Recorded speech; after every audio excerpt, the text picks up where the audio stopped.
ಏನಂದರೆ ಅವ್ರು ಸಂಭ್ರಮಿಸ್ತಾರೆ. ಅಲ್ಲಿ ಸ್ಟೇಜ್ ಮೇಲೆ ನಡೆದಿದ್ದು ಸಂಭ್ರಮ ಸರ್. ಅವ್ರು ಯಾರು ನನಗೋಸ್ಕರ ಬಂದಿಲ್ಲ, ಬೇಡ ಅಂದಿದ್ರು ಬಂದಿರೋರು, ಹೇಳ್ತೀನಿ ಕೇಳಿ. ಅದಕ್ಕೋಸ್ಕರ ನಾನೇ ಕರೆದುಬಿಟ್ಟೆ.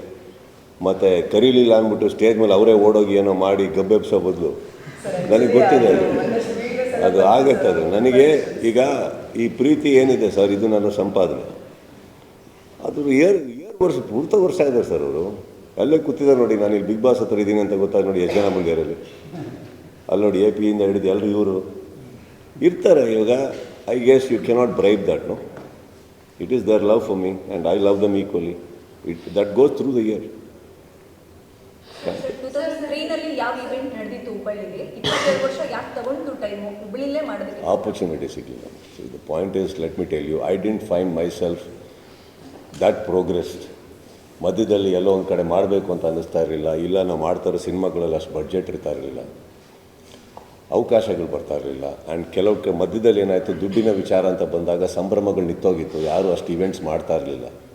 ಇವೆಂಟ್ ಸ್ಟಾರ್ಟ್ ಆದಾಗಿಂದ ಹಿಡಿದು ಇವತ್ತು ಒಂದಿಷ್ಟು ಬರ್ತಾ ಇದ್ದಾರೆ, ಮಾಡ್ತಾ ಇದ್ದಾರೆ ಅಂದಾಗ ನಾವು I felt it is right. Because ನಾನು ಹೇಳಿದೆ ನಿಮಗೆ, ಏನೇ ಮಾಡಿದ್ರು I like to do it organic, I don't like to do it forced. Last time max ಮಾಡಿದಾಗ ಒಂದು ಚೆನ್ನಾಗಿತ್ತು, ಚೆನ್ನಾಗಾಯಿತು, ಮಾಡೋಕ್ಕೆ ಇಂಟೆನ್ಷನ್ ಇತ್ತು ಎಲ್ಲರಿಗೂ. ಈ ಸತಿ ಅವರೇ ಬಂದು ಮಾಡೋಣ ಅಂದಾಗ ನಾನು ಬಂದೆ. ನಾನಾಗೆ ನಿರ್ಮಾಪಕರ ಹತ್ರ ಹೋಗಿ ಇದು ಮಾಡೋಣ, ಅಲ್ಲಿ ಮಾಡೋಣ, ನನಗೇನೋ ಮಾಡಿಕೊಡಿ, ತಪ್ಪಾಗುತ್ತೆ. I don't want to be forced. Sir, all set ಅಂತ ನೀವು ಕೂತತ್ರ ಒಂದು 4 ಗೋಡೆ ಮಧ್ಯೆ ಕೂತ್ಕೊಂಡು ಆಲ್ ಸೆಟ್ ಅಂತ ವಾರ ಅನ್ನೋದು ಸಿನಿಮಾಗೆ ಮಾತ್ರ ಅಲ್ಲ, ಇಡೀ ಪ್ರಪಂಚಕ್ಕೆ ಬೇಡ ಅಂತ ತುಂಬ ಅನುಭವಿಸ್ಬಿಟ್ಟಿದ್ವಿ ಅಂತ. ಸುದೀಪ್ ಅವರನ್ನೇ ಕೆಲವು ವಾರಗಳು ಹುಡುಕೊಂಡು ಬಂದರೆ ಏನು ಮಾಡ್ತಾರೆ? ಯುದ್ಧದಲ್ಲಿದ್ದೀನಿ ಅಂತ ಅರ್ಥ.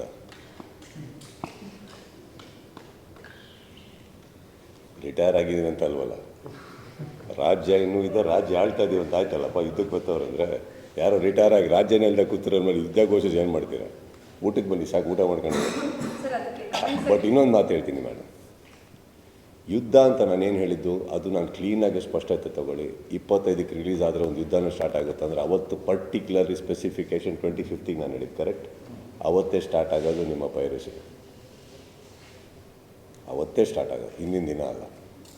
That is what I meant. And when I say something, let me tell you, do we always have a line or a name? ಯಾರಿಗೆ ರೀಚ್ ಆಗಬೇಕು ಅಂತ ಹೇಳೋದು. ಇವಾಗ ಎಷ್ಟೋ ಜನ ಸ್ಟೇಟಸ್ ಹಾಕೋತಾರೆ, ಅವರಿಗೂ ಬಾಯ್ ಫ್ರೆಂಡಿಗೂ ಗಲಾಟೆ ಆಗುತ್ತೆ. ಸ್ಟೇಟಸ್ ಹಾಕೊಂಡಿರ್ತಾರೆ, ಓದೋರಲ್ಲಿ ಯಾರಿಗೆ ಹೇಳ್ತವ್ರು, ನಾನೇನಾರು ಮಾಡೋಣ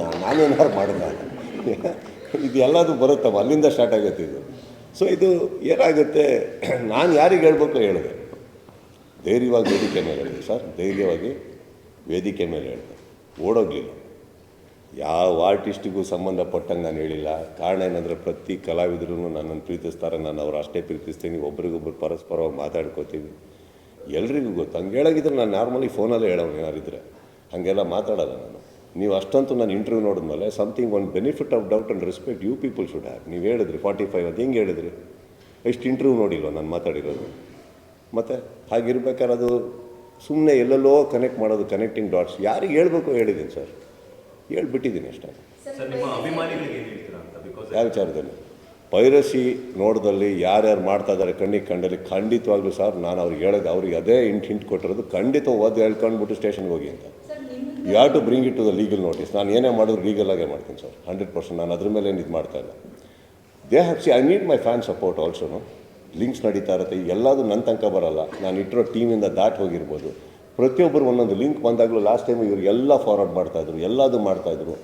ಅಲ್ಲೇ ಸ್ಟೇಷನ್ ಇದೆ. ನಾನು ಹೇಳಿರೋದೇನು, ನನ್ನ ವೈಯಕ್ತಿಕವಾಗಿ ಫ್ಯಾನ್ಸಿಗೆ ಏನು ಹೇಳಬೇಕು ಹೇಳಿದ್ದೀನಿ. ತೊಗೊಂಡು ಇಮ್ಮಿಡಿಯೇಟಾಗಿ ಕರ್ಕೊಂಡೋಗಿ ಹಿಡೀರಿ, ಮಾಡಿ ಏನಿದೆ ನಾನು ಲೀಗಲಿ ನಾನು ಬರ್ತೀವಿ ಅಂದ್ಬಿಟ್ಟು. ದಟ್ ಈಸ್ ಇದು ನಂದಂತಲ್ಲ ಸರ್. ನಾಳೆ ಇದರಿಂದ ಎಲ್ಲ ಇಂಡಸ್ಟ್ರಿಯಲ್ಲಿ ಎಷ್ಟೋ ಸಿನಿಮಾಗಳಿಗೆ ಒಳ್ಳೆದಾಗ್ತಾ ಇದೆ.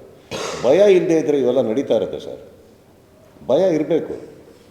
Piracy is a very big thing sir. ಏನಾಗುತ್ತೆ, ಕೆಲವ್ರು ತಡ್ಕೊಬೋದು ಸರ್, ಕೆಲವ್ರು ಸೂಸೈಡ್ ಮಾಡ್ಕೊಬೇಕಾಗುತ್ತೆ ಅವ್ರು ಹಾಕಿರೋ ದುಡ್ಡಿಗೆ. Please stand understand that it's a very big war. And ಇದರಿಂದ ಯಾವ್ಯಾರು ಕೈವಾಡ ಇದೆ ಅದು ನಮ್ಗಳಿಗೆ ಗೊತ್ತಿರುತ್ತೆ, ಅದು ನಾವು ಹ್ಯಾಂಡಲ್ ಮಾಡ್ಕೋತೀವಿ ಬಿಡಿ. ಹಾಂ, ಅರ್ಜುನ್ ಬಗ್ಗೆ ಮಾತಾಡ್ತೀನ? ದಯವಿಟ್ಟು ಶಿವನ್ಗೆ ಹೋಗಿ ಕೇಳಿ, ಸುದೀಪ್ ಅವ್ರು ನಿಮ್ಗೆ ಆಡಿದಂತ ಅವ್ರು ನಕ್ಬಿಡ್ತಾರೆ. ಓಕೆ, ಇನ್ನೊಬ್ಬರು ವಿಚಾರಕ್ಕೆ ಬರ್ತೀನಿ. ಹೆಸರು ತಗೊಂಡ ಓಕೆ, ಚಿತ್ರರಂಗದಲ್ಲಿ ಬೇರೆ ಕಲಾವಿದರೇ ಇಲ್ವಾ? ಅವ್ರು ಯಾರು ಯಾಕೆ ಅನ್ಲಿಲ್ಲ ಅವ್ರಿಗೆ ಹೇಳಿದ್ದು ಅಂತ?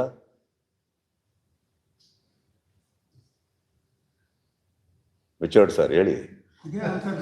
ಚಿತ್ರರಂಗದಲ್ಲಿ ಉಪೇಂದ್ರ ಸರ್ ಇದ್ದಾರೆ, ಶಿವಣ್ಣ ಇದ್ದಾರೆ, ದುನಿಯಾ ವಿಜಯ್ ಇದ್ದಾರೆ, ಗೋಲ್ಡನ್ ಸ್ಟಾರ್ ಇದ್ದಾರೆ, ರಿಷಬ್ ಶೆಟ್ಟಿ ಇದ್ದಾರೆ, ರಕ್ಷಿತ್ ಶೆಟ್ಟಿ ಇದ್ದಾರೆ, ಧ್ರುವ ಸರ್ಜಾ ಅವರಿದ್ದಾರೆ, ಯಶ್ ಇದ್ದಾರೆ.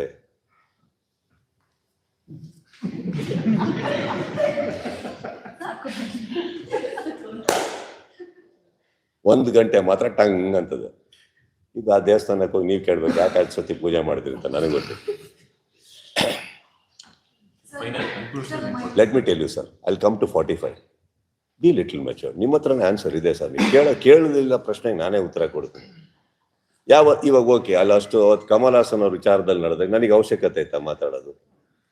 ನಾನು ಮಾತಾಡಿದೆ, ಅರೆ ಶಿವಣ್ಣ ನಮ್ಮ ಆಸ್ತಿ ಅಂದೆ ನಾನು. ನೋಡಿ ಮೀನ್ ಬೈ ದಟ್. ಅದು ನೀವು ಆ್ಯಕ್ಚುಲಿ ಪ್ರಶ್ನೆ ಕೇಳೋ ಎಲಿಜಿಬಿಲಿಟಿನೇ ಇಲ್ಲ ಸರ್ ಯಾರಿಗೂ. ಅವ್ರನ್ನ ಎತ್ತಿಡ್ತೀವಿ ನಾವು, ಯಾವಾಗಲೂ ಅಷ್ಟು ಪ್ರೀತಿಸ್ತೀವಿ ನಾವು ಅವ್ರನ್ನ. ಆ್ಯಂಡ್ ಇದಕ್ಕೋಸ್ಕರ ಉತ್ತರ ಕೊಡೋದು ನನಗೆ ನನ್ನ ಬಗ್ಗೆ ಚೀಪ್ ಅನ್ಸ್ಬಿಡುತ್ತೆ. ನಾನು ಅದನ್ನೆಲ್ಲ ಮಾತಾಡೋಕೆ ಹೋಗಲ್ಲ. I know what is Arjun Janya, I know what is Shivaraj to me, I know what is Upendra ಅವ್ರ ಟು ಮೀ. ವೈಯಕ್ತಿಕವಾಗಿ ಸಿನಿಮಾ ಅಂತ ಬಂದಾಗ ಬಿಸ್ನೆಸ್ ಮಾಡಬೇಕು, ನಮ್ದು ಉಳಿಬೇಕು ಅನ್ನೋ ಪೈಪೋಟಿ, ಇದೆಲ್ಲ ದೊಡ್ಡ ಹೆಲ್ತಿ. ಹಾಗಂತ ನಾನು ಯಾವತ್ತೂ ಬಿಟ್ಕೊಟ್ಟೇ ಇಲ್ಲ ಅವ್ರನ್ನ. ಪೈರಸಿ ಬಗ್ಗೆ ಮಾತಾಡೋ ಅಧಿಕಾರ ನನಗಿಲ್ವಾ? ನನ್ನ ಸಿನಿಮಾ ನಾನು ಕಾಪಾಡ್ಕೊಂಬಾರ್ದ? ನನ್ನ ವೇದಿಕೆ ಮೇಲೆ ನಿಂತು ನಾನು ಒಂದು ವಾರ್ನ್ ಮಾಡೋದು ತಪ್ಪ? ಈಗ ನಾನು ಕೇಳ್ತಾ ಇದ್ದೀನಿ, ಎಲ್ಲೋ ಅವ್ರು ಹೇಳಿರೋದಕ್ಕೆ ಈ ಥರ ಹಿಂಗೆ ಅನ್ಬೇಕಾದ್ರೆ ದಯವಿಟ್ಟು ನೀವು ಸ್ಪಷ್ಟತೆ ಅಲ್ಲಿ ತಗೊಳ್ಳಿ, ಯಾರಿಗೆ ಹೇಳಿದ್ ನೀವು ಅಂತ. You have to take that ಆನ್ಸರ್ನು. ನೀವು ಅಲ್ಲಿ ಅಡ್ಗೋಡೆ ಮೇಲೆ ದೀಪ ಇಟ್ಟಂಗೆ ಹೇಳ್ಬಿಟ್ಟು ಹೋಗ್ಬಿಟ್ರೆ ಹಿಂಗೆ ನನಗೆ ಕೇಳಿದ್ರೆ ಈಗ ನಾನು ರಿಯಾಕ್ಟ್ ಮಾಡೋಣ? ಓಕೆ, ನೀವು ಕೇಳೋ ತನಕ ನಾನು ರಿಯಾಕ್ಟ್ ಮಾಡೋಣ? Because I don't feel it is for me. There are many actors, Y me? Correct. ಇವಾಗ ಓಕೆ, ಹುಬ್ಬಳ್ಳಿ ಆದ ತಕ್ಷಣ ಆಯ್ತು ಅಂತ ನೀವು ಅನ್ನಂಗಿದ್ರೆ ದೆನ್ ಯು ಶುಡ್ ಪ್ರತಿಯೊಂದು ಟೀಮಲ್ಲೂ ಕ್ರಿಕೆಟ್ ಆಡ್ಬೇಕಾದ್ರೆ 11 ಜನ ತಾನೇ ಅಪೋಸಿಷನ್. ನಂದ್ರಲ್ಲಿ 22 ಸರ್. ನನ್ನ ಟೀಮ್ನಲ್ಲಿ 22 ಜನ ಆಡ್ತಾರೆ. ಅದು ಆ ಒಂದು ಕಾಣಿಸುತ್ತೆ ನಮಗೆ, ಅದು ಪರವಾಗಿಲ್ಲ. But I think I have my 11 is enough to play the 22. Logical number. ಬಹಳ ಕಾರ್ಯಕ್ರಮಗಳಲ್ಲಿ ನೀವು ಹೇಳಿರ್ತೀರಾ ತಾಳ್ಮೆಯಿಂದ ಇರ್ತೀನಿ, ನನ್ನ ಶಕ್ತಿನೇ ತಾಳ್ಮೆ ಅಂತ. ಸಾಕಷ್ಟು ಜನರನ್ನ ನಾವು ಇಂಟರ್ವ್ಯೂ ಮಾಡಿದಾಗ ಅವರು ಕೂಡ ಹೇಳಿದ್ದಾರೆ, ಸುದೀಪ್ ಸರಿಂದ ನಾವು ತಾಳ್ಮೆನ ಕಂಡ್ಕೊಂಡ್ವಿ ಅಂತ. ಬಹಳ ವರ್ಷಗಳಾದ್ಮೇಲೆ ಹುಬ್ಳಿಗೆ ಹೋಗ್ತೀರಾ, ಆ ಒಂದು ಕಾರ್ಯಕ್ರಮದಲ್ಲಿ ಸ್ಟಾರ್ಟಿಂಗ್ ನೀವು ಹೇಳ್ತೀರಾ, ನಾನು ಕಂಟ್ರೋಲ್ಡ್ ಆಗಿದ್ದೀನಿ, ನಾನು ಈ ಥರ ಮಾತಾಡಬಾರ್ದು ಅಂತ ಕಂಟ್ರೋಲ್ ಮಾಡ್ಕೊಂಡಿರ್ತೀನಿ, ಆದರೂ ಮಾತಾಡ್ತಿದ್ದೀನಿ ಅಂತ. ಸೊ ಈ ರೀತಿ ನಿಮ್ಮ ಮನಸ್ಸಿಗೆ ಘಾಸಿ ಆಗುವಂತಹ ವಿಚಾರ ಮನಸ್ಸಿಗೆ ಘಾಸಿ ಅಲ್ಲ ರೀ, ಮೆಣಸಿನ್ಕಾಯಿ ತಿಂದ ಖಾರ ಅಂದು ನೀರು ಕುಡಿಯೋತ್ತಪ್ಪ. ಅವಾಗಷ್ಟೇ ಬಂತು ವಿಚಾರ, ತಲುಪಿಸ್ಬೇಕಿತ್ತು, ತಲುಪಿಸ್ದೆ. ನಾನು ಈಗಲೂ ನೋಡಿ ನಿಮ್ಮ ಮುಂದೆ ಇನ್ನೊಂದು ಹೇಳ್ತೀನಿ ಕೇಳಿ. ಇಲ್ಲಿ ಇವ್ರು ಬಂದು ಹೇಳಿದ್ರು ಇವಾಗ ಎಷ್ಟೋ ಚಾನಲ್ಸ್ ಒಳಗೆ ಬರಬೇಕು ಅಂತ ಇದ್ದಾರೆ, ಕೇಳ್ತಾ ಇದ್ದಾರೆ ಹಾಗೆ ಅಂತ. ಹಾಗಿದ್ರೆ ಎಸ್ಕೇಪ್ ಆಗ್ತಾ ಇದ್ನಲ್ಲ ನಾನು, ಓಡೋಗ್ತಾ ಇದ್ನಲ್ಲ ನಾನು. ಯಾವ್ದಾರು ಏನು ಫಸ್ಟಿಗೆ ಒಂದೇ ರಿಕ್ವೆಸ್ಟ್ ಮಾಡಿದ್ದೇನೆ ನಿಮಗೆಲ್ಲರಿಗೂ, ಫಸ್ಟ್ ಮಾರ್ಕಿಂಗ್ ಮುಗಿಸಿ ಅಂದೆ ನಾನು. It's a request I had, because that is my main agenda. I am running away from anything. I am not. I am answering all your questions.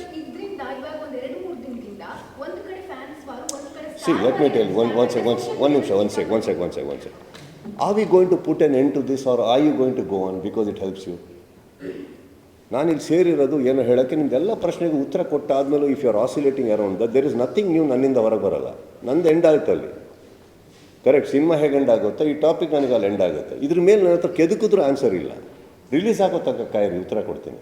Sir, ಈಗ ತುಂಬ ಕೆಟ್ಟ ಕಮೆಂಟ್ ಮಾಡ್ತಾರೆ. ನೀವು ನಮ್ಮ ಭಾಗದ ನಾಯಕ ಅನ್ನೋದಕ್ಕೆ ನಮ್ಮ ಇಡೀ ಚಿತ್ರದುರ್ಗ